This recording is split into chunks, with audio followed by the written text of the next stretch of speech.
Hey, Zay, what you cooking, bruh?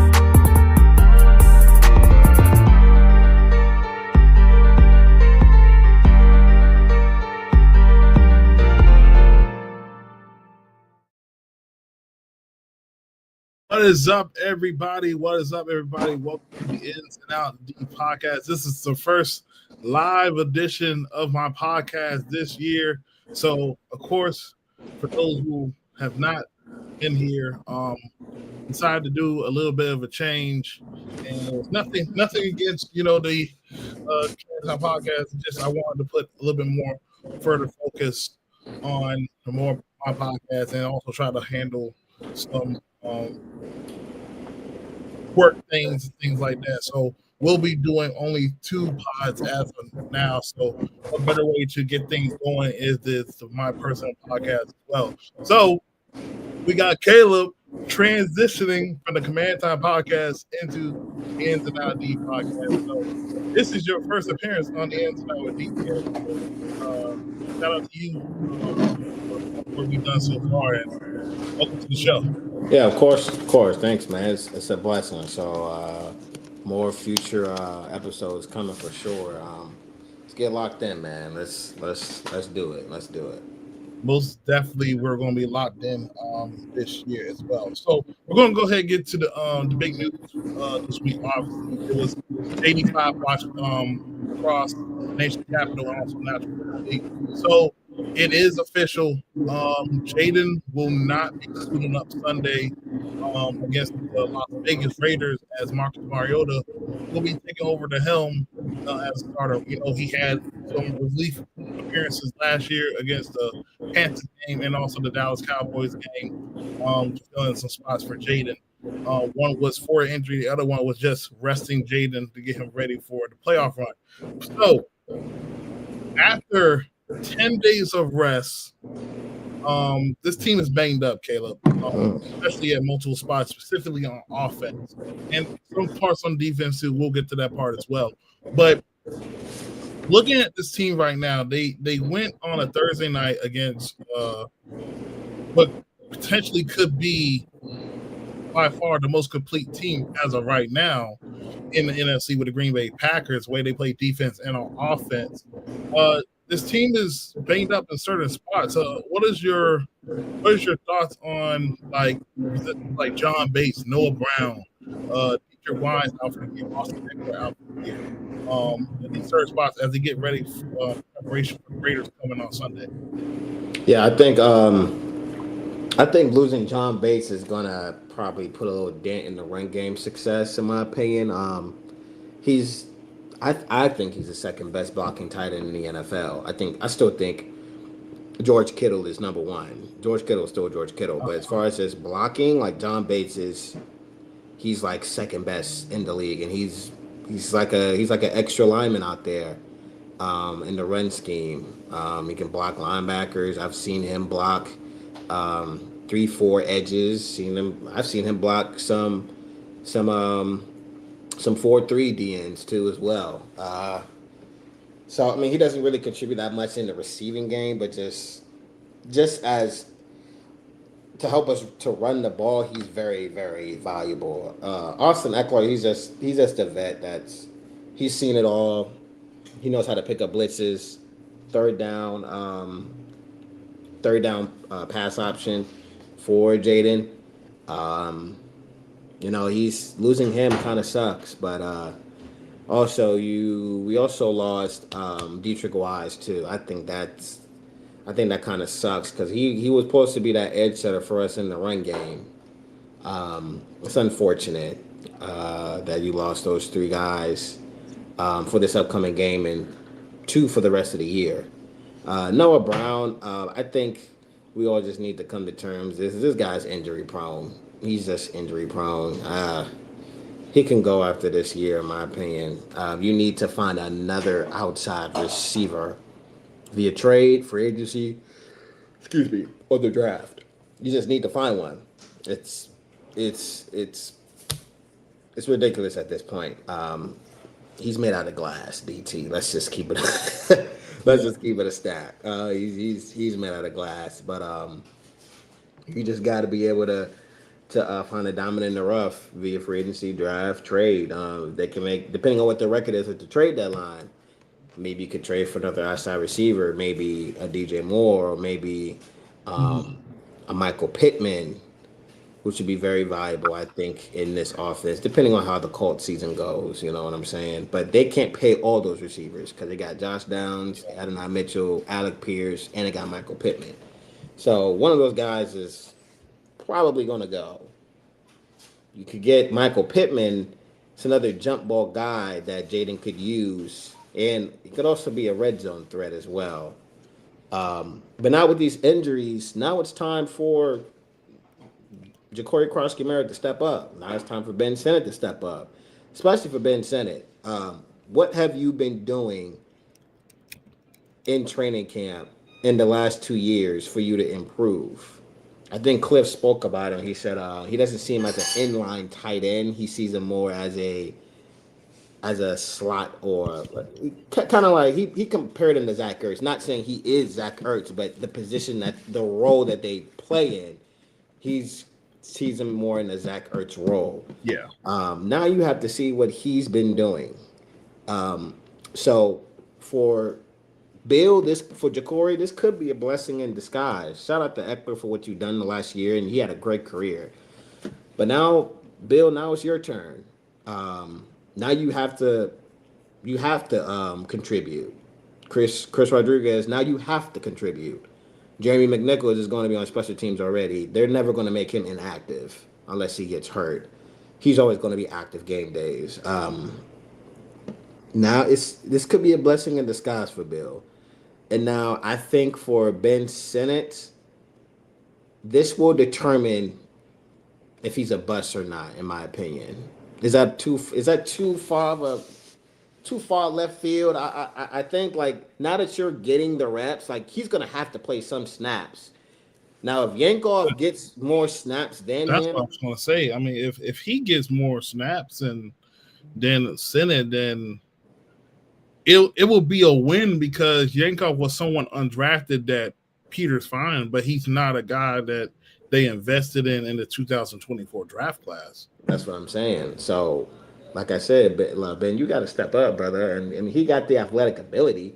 It just depends on the route running, finding soft spots in the zones, understanding leverage on the defense. He can block. Benson can block too, but we need a vertical threat from the tight end position. We just need more explosive plays. We need that on this offense. That's what we're lacking right now. I think we're one of the.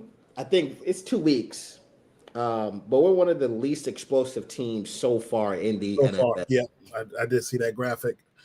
Um, let's segue to that though. Um, I know it's early; it's the first 2 weeks, but from what we anticipated from this offense was improvement on the offensive front in terms of the offensive line.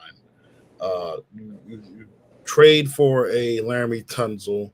You draft Josh Connolly to slide him into the right side. Of course, we all know the glaring hole as of right now is Cosby still recovering from the ACL from the divisional round. So you're playing musical chairs with that position until he's fully cleared and ready to go with a Allegretti, with a Andrew Riley, who we just found out today will be the starter, which me personally, I think he should have been the starter.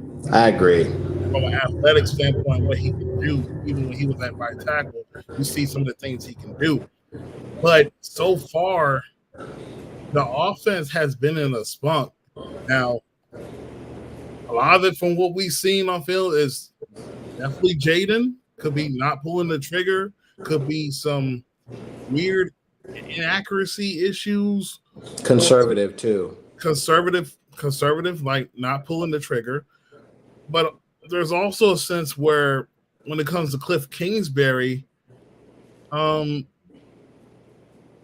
yes, we're probably going to be playing better front sevens this year, but it's still being a willingness to run the football and keep teams honest.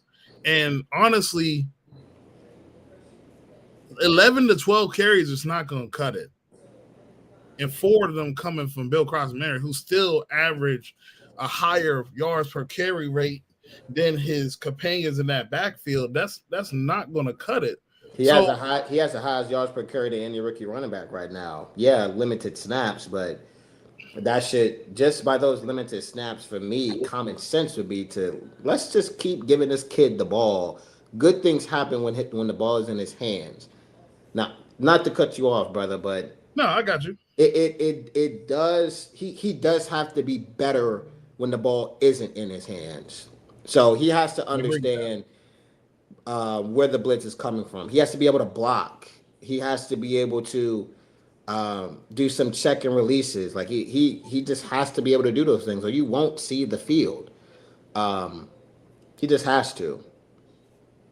I agree with that because I think that's very important for that role anyway. Because a lot of people are seeing the Eckler role as well. You know, he was old anyway. He was injury prone, but it's what Eckler is able to do without the ball in hand. Like even when the ball is in his hand, he's a very effective guy with the ball in his hand. So you're going to miss that receiving yard production from the running back position, but it's all about Krosky Merritt understanding blitz pickup, understanding where he's supposed to chip, where he's supposed to be at. Like those things are going to be important down the stretch for a young guy like him. And we already know, like, to be honest with you, like that's not C-Rod's game either. C-Rod is a first to second down style runner, even short yarded back. I don't see C-Rod as a guy that's going to play a lot of third downs. McNichols can play some third down. We saw extensively last year. But I think if Krosky Merritt takes that step in that right direction, I think that will help the offense. But we still have to see it. Even some of the screen games and stuff like that, it's either the screen is blowed up or just Jaden just missing Krosky Merritt or Krosky Merritt dropping the ball at the backfield. Yeah, I agree.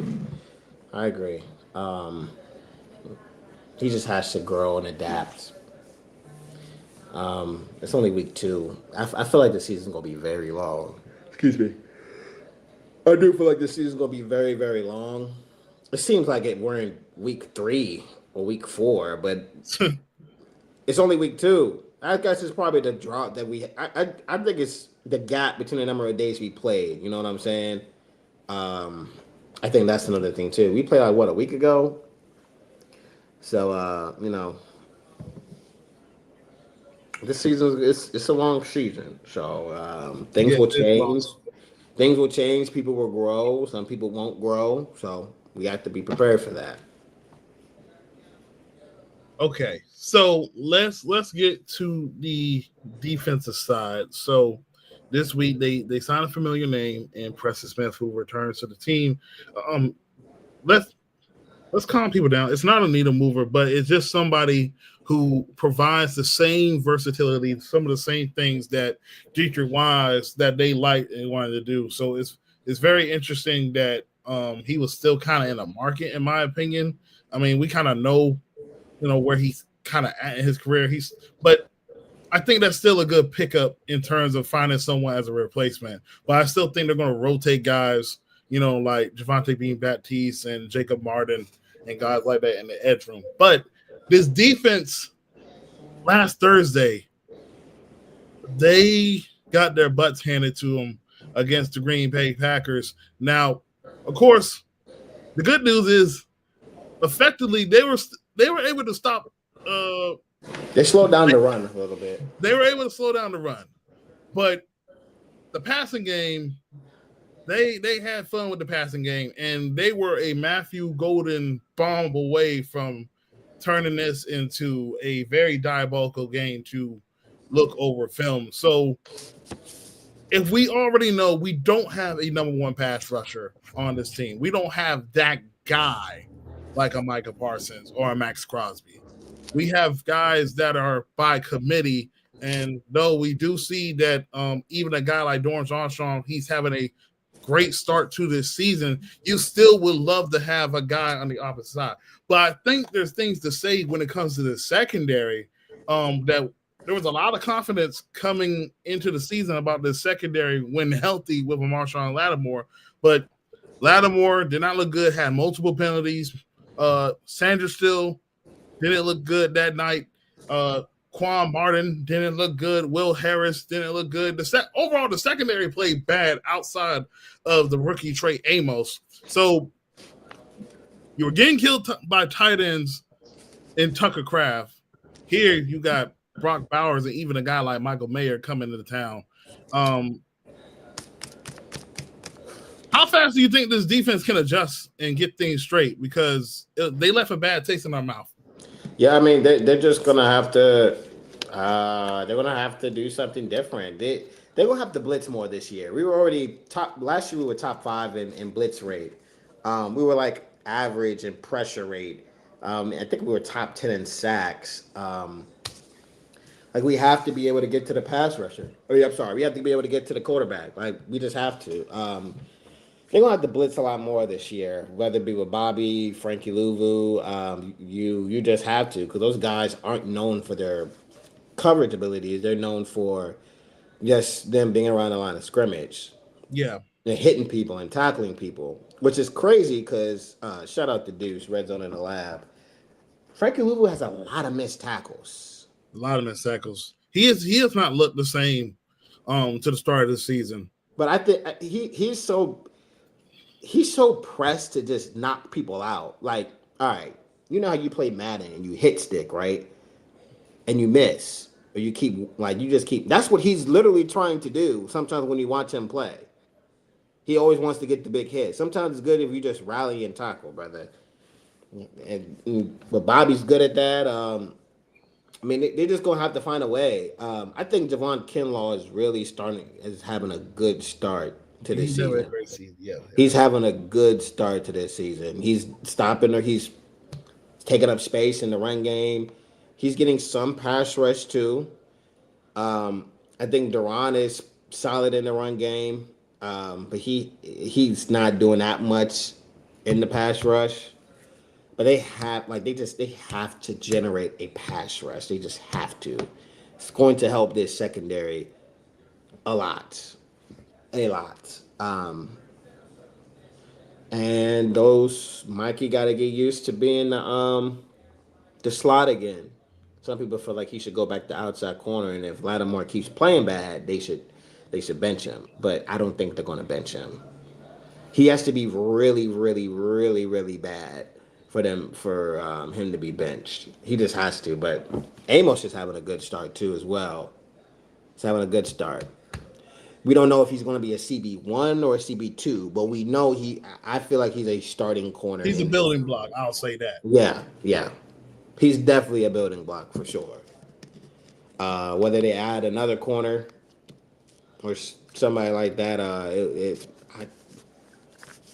he's going to be a good building block, man. Defensively, they just have to figure something out. It's only week 2. I think we'll know who this defense is by week 6. Week 6, start maybe week 5.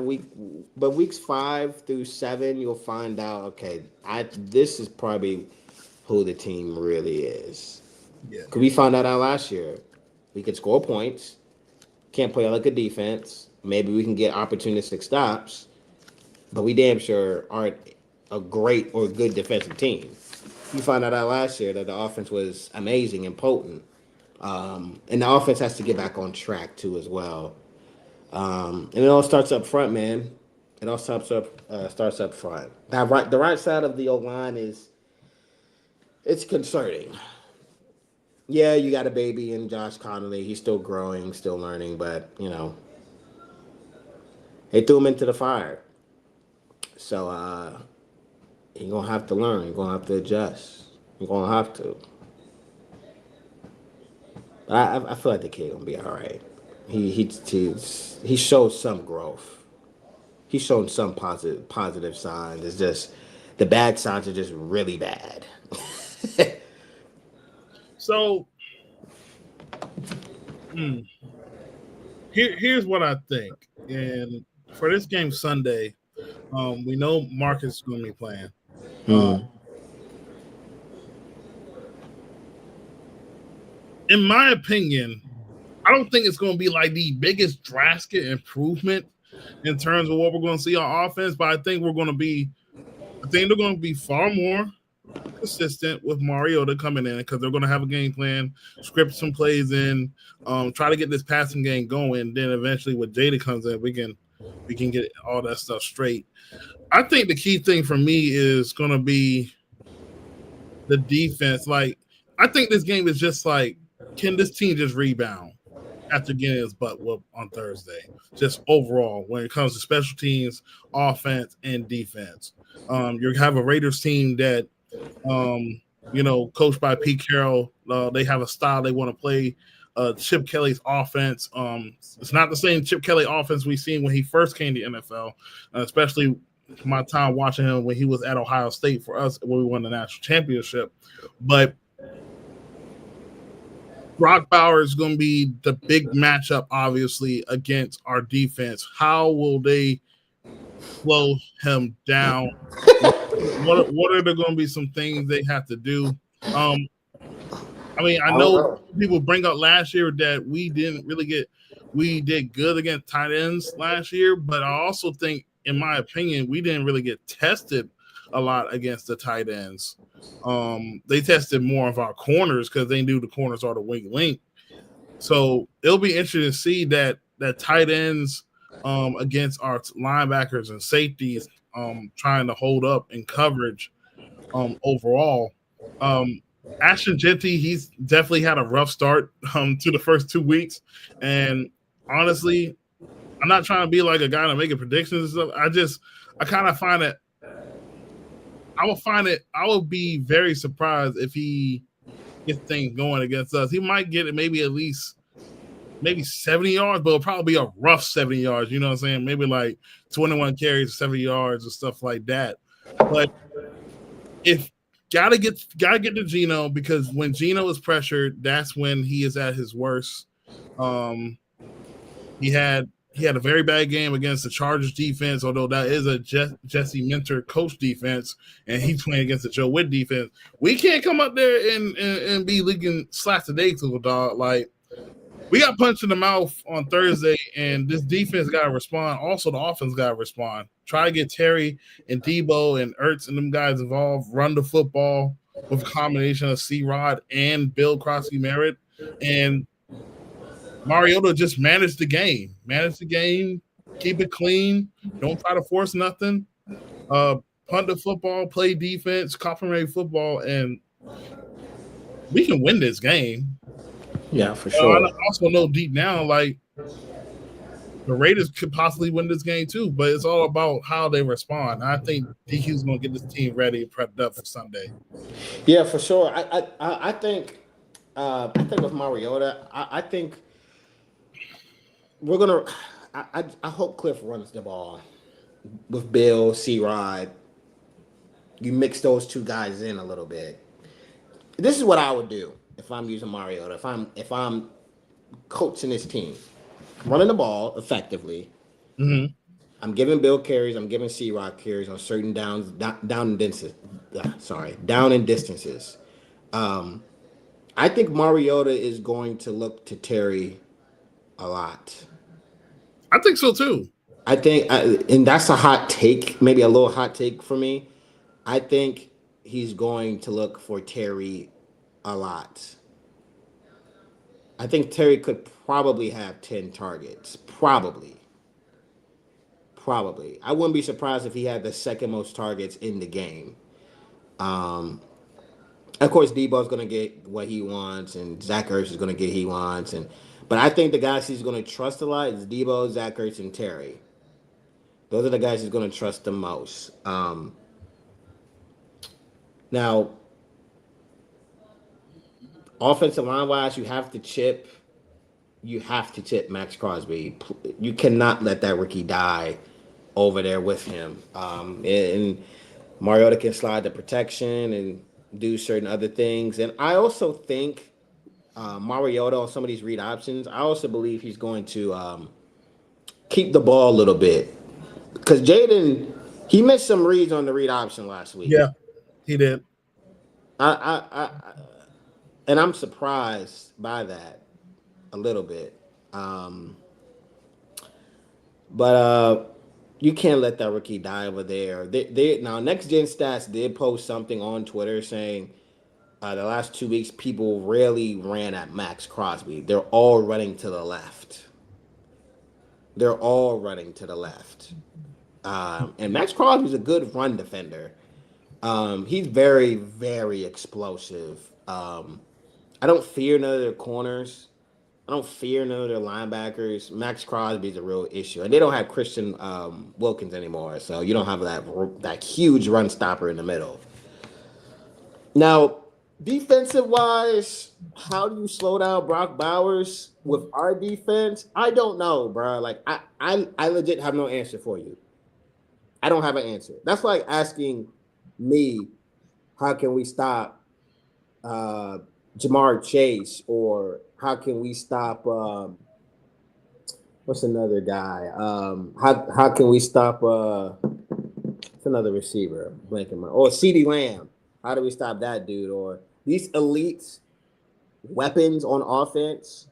I don't think we'll be able to stop Brock Bowers. The only way we'll be able to slow him down is if we can get to Geno. If we can get to Geno, then I think try to cause him to be a little erratic. But if we don't get any pressure, I think Geno's going to dot us up.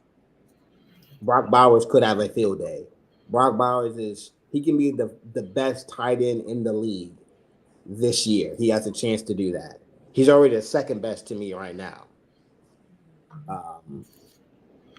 Or you just try to cover the middle and force the Raiders to beat us with their wide receivers. Jacoby Myers. I don't know any other guy. Dante Thornton. They have him. They trade Tucker.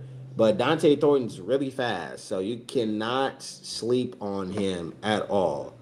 I don't know how the Raiders do against man coverage, because I know the Packers lit us up because they put everybody in motion. They were putting people in motion and hiking the ball. Matt LaFleur was just he's a great coach. I think we all know that. I already knew that. He's a really good coach, top 10 coach in the NFL. They're going to have to find a way how to slow Bowers down. The run game, like you said before, I don't think Jackson Powers Johnson is playing, by the way. I think that's their best lineman. I don't think he's playing. So you have to you have to be able to slow down the run game, make them one-dimensional. And I don't think Gentry's good in pass blocking either. I don't think he's that good in pass blocking. Based off recency bias. In that Chargers game, he got blown up behind the line of scrimmage. So, well, those are my things, man. You just got to win. Just win. Just win. This team has had, 10 days? This team has had 10 days. Yeah. 10 days to get their minds right after that nasty loss. And I feel like this is good for Jaden, too. Now Jaden can, because he's been ramping to get out there by reports. Like, he wants to play, but they're protecting him from himself, which I'm glad that we're doing that. I specifically didn't want him to play. Even if he was only 85, even if he was only 80% healthy or 75% healthy. I didn't want that. Rest the kid. It's week 2. This isn't a playoff atmosphere. This isn't a do or die game. This isn't a must win, but it's a must win. You know what I'm saying? Yeah. I think for this stretch, if Jaden is, if they definitely want to save him up for like more pivotal. Not saying all the games are not pivotal, but let's say he's out for the Falcons game because they're trying to get him extra prepped up for the Chargers game. Even though everybody was crashing out on us losing to the Packers on Thursday night, we can still go 3-1 to around the first month of the football season, and that's still good. Yeah. That's still good. And then you'll try to get some things cleaned up, and then Jaden will be perhaps a 1 week or 2 weeks healthier. Yeah. I want the kid healthy.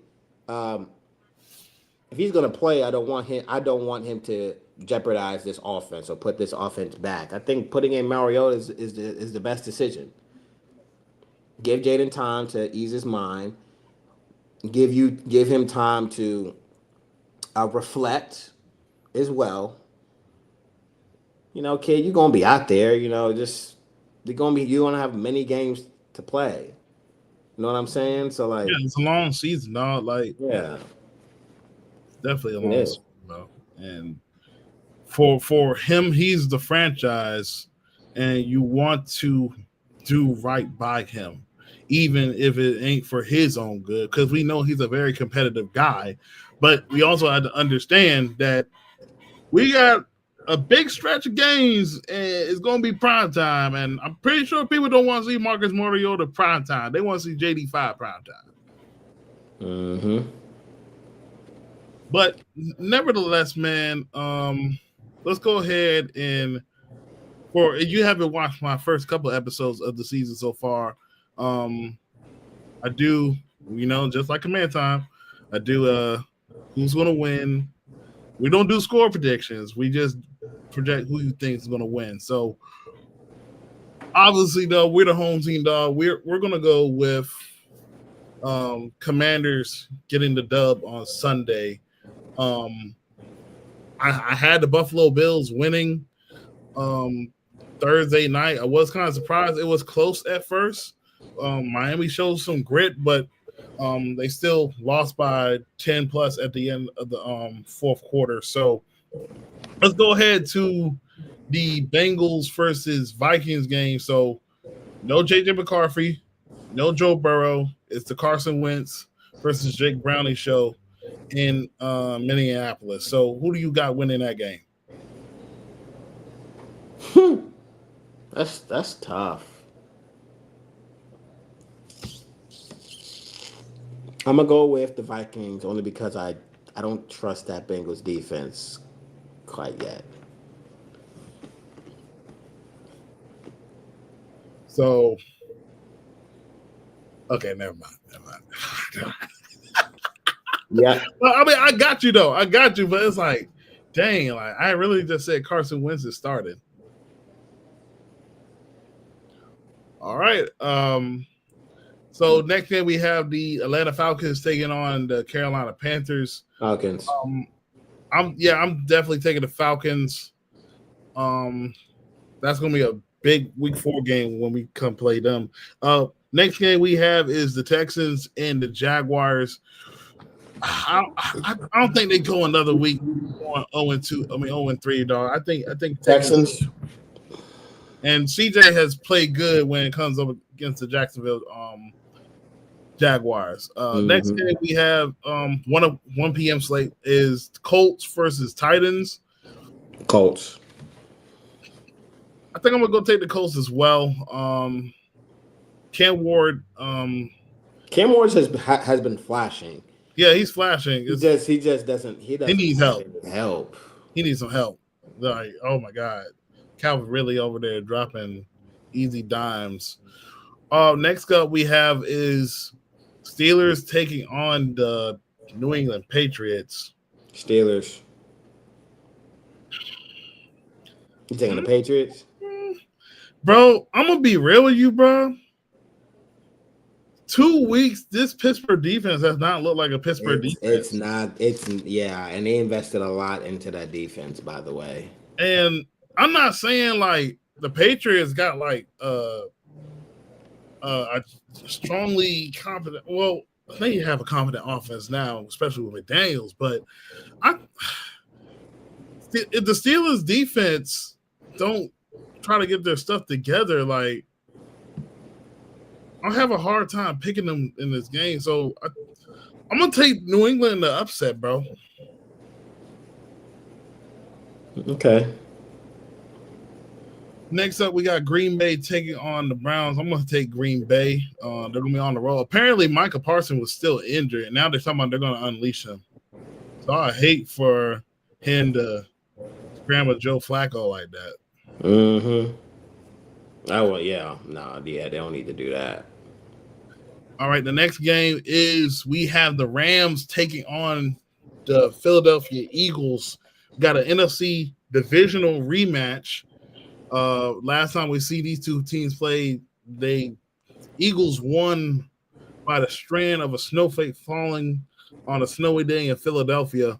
Now, of course, we know right now the offense is still trying to find its way for Philadelphia.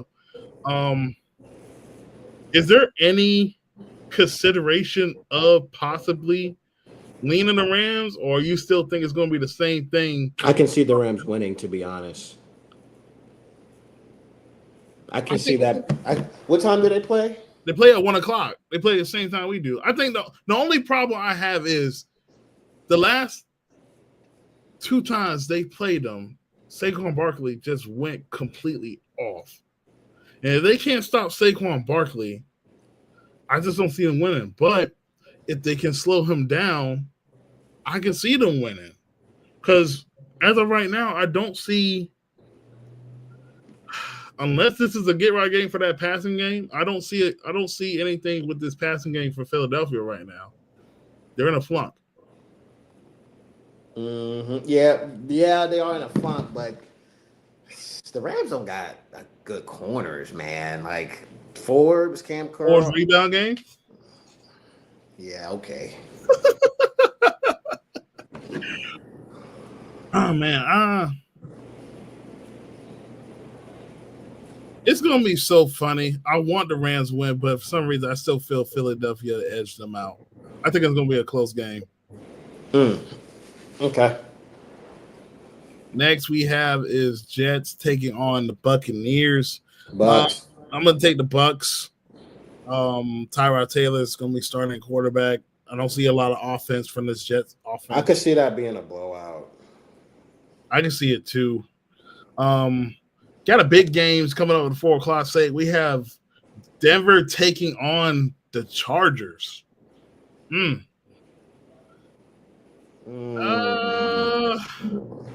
gonna be a close game. Oh, I'm gonna take Chargers by 3. Same. Apparently, the Broncos got one of the best offensive lines in the NFL right now, and the Chargers just lost their best pass rusher. They got Clean Farrell. They got Farrell? Yeah. That's nasty. That's nasty. Good luck with that. They signed Clean Farrell. Broncos defense is good too. I don't know, man. Ooh, that's tough.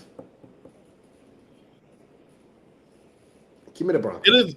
Give me the Broncos. I take the Broncos. You taking the Broncos? Okay. Take the Broncos. Next game we have is the Saints taking on Seattle. Seattle. I'm just taking Seattle. Dallas at the Chicago Bears. I'm gonna take Dallas because it's not because of their defense. It's mainly because of their offense, and for the first 2 weeks, Jalen Johnson's out for the year. I thought he was out for weeks. Oh, he out for the year? I think he's out for the year. Let me look it up. I think he's out for the year. I think I just seen today like the Bears are like dead last in 10+ yard completions. And Dak Prescott just was cooking like last Sunday, dog. Like, yeah, Jalen Johnson is likely to miss the rest of the regular season with a groin injury that will require surgery. Yeah, that's their best corner. Now you got Tyreek Stevenson, and I think Kyler Gordon's a little banged up too.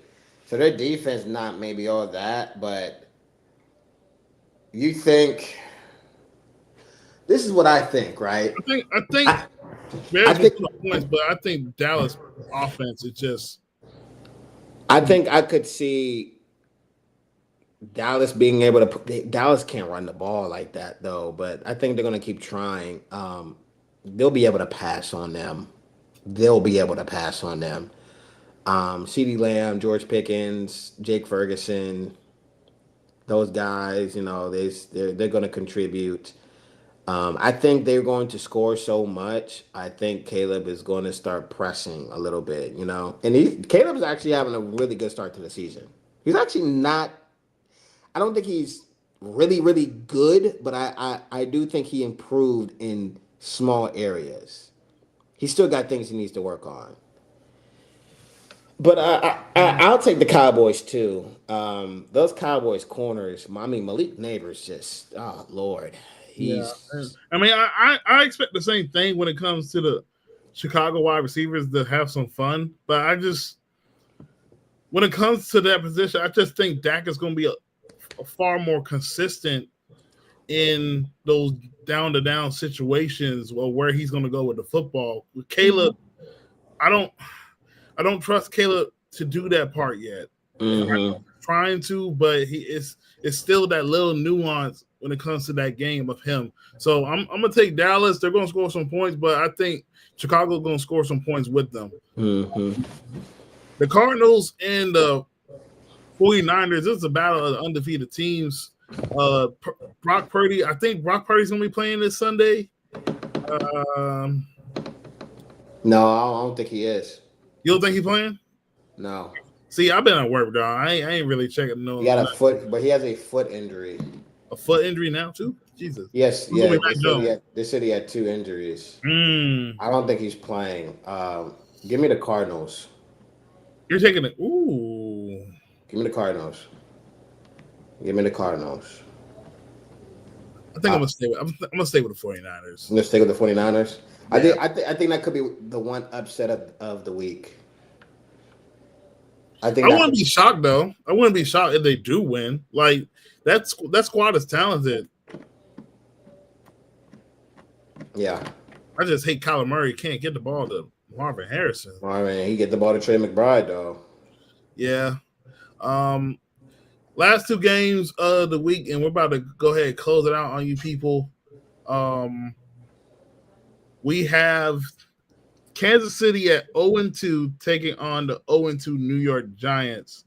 Is this a get-right game for Kansas City, or are they on upset alert? The Chiefs haven't beaten the Giants at an away game ever. They never beat the Giants when they play at MetLife. In the whole history of the NFL, they've never beaten the Giants when they play at MetLife. Have they been the Jets? Probably, but I'm just strictly saying the Giants. Yes, the Giants. Okay. Yeah, when the Chiefs go to New York, they've never beaten them.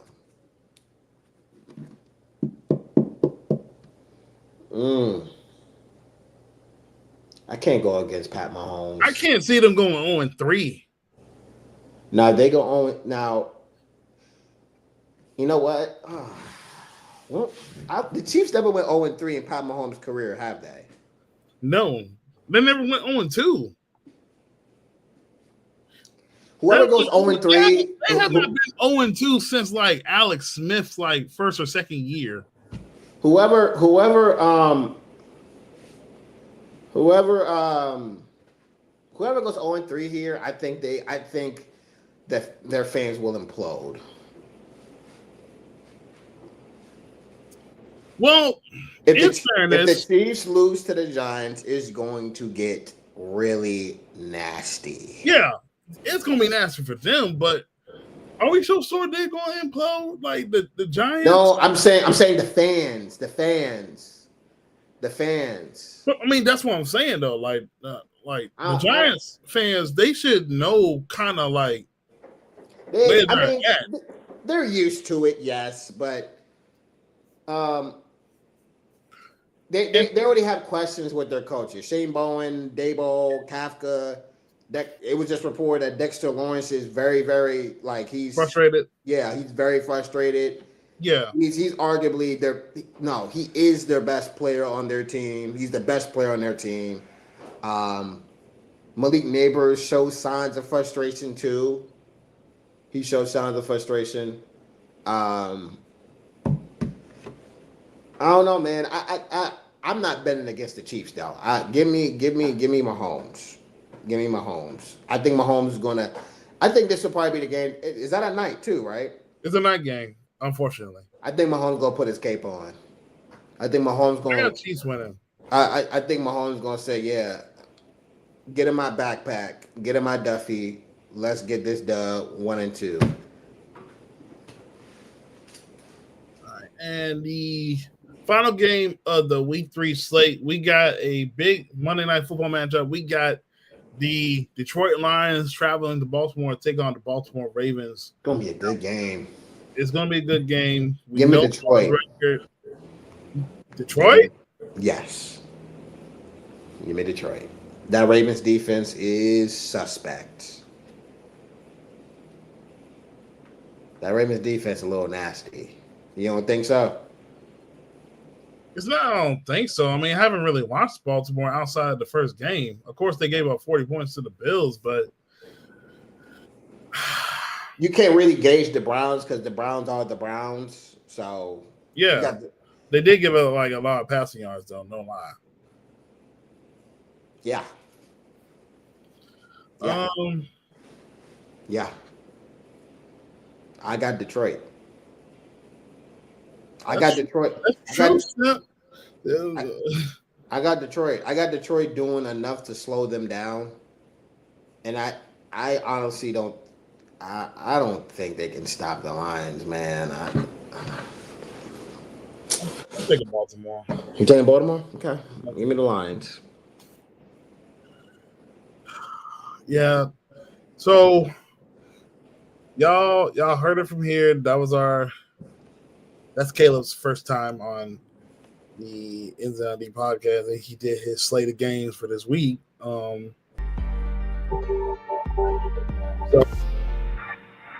I think we're at this point right now. Like, any final thoughts before we get ready to head out? I mean, great. I mean, listen, man. I like doing the slate of games for sure. Let's get this done, man. That's all I gotta say. Win Sunday. Win.